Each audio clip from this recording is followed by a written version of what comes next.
a protest in the name of ICE detainees. A Broome County legislator has resigned from the Sheriff's Reentry Reform Advisory Group in protest of ICE detainees being held at the jail.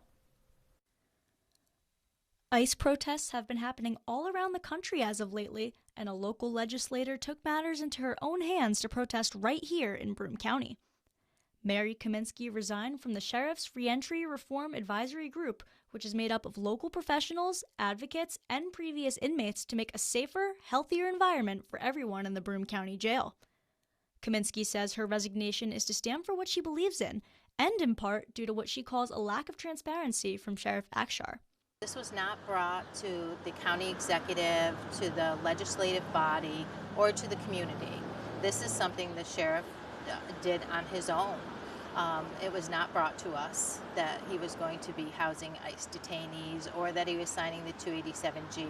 Normally things like that first come to us to go through purchasing and law to assess the risk to the county, and that didn't happen in this instance. Kaminsky says she is opposed to the jail housing ICE detainees and says it could be grounds for getting sued. I think it's putting Broome County at a great risk because the federal government cannot be sued, but Broome County can be sued.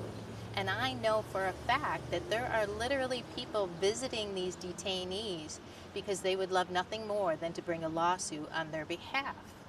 So it's very concerning that the federal government will not be charged with anything and our taxpayers could be left holding the bag, and it can be very expensive.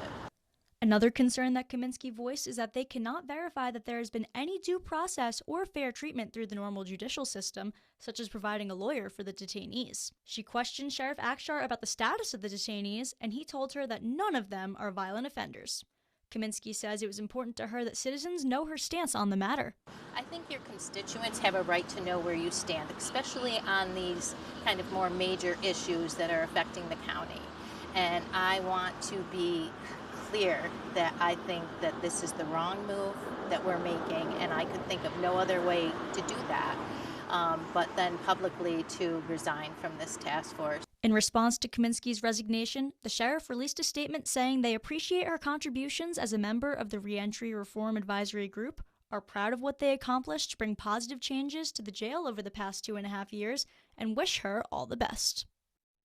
Sheriff Akshar highlighted many of the Reentry Reform Advisory Group's accomplishments in his statement, noting that they have added over 30 hours of weekly educational and rehabilitative programming, addressing the staffing crisis, introducing free access to online educational and vocational courses and books, along with rebuilding the discharge planning and reentry program to prepare inmates for success when they return to the community.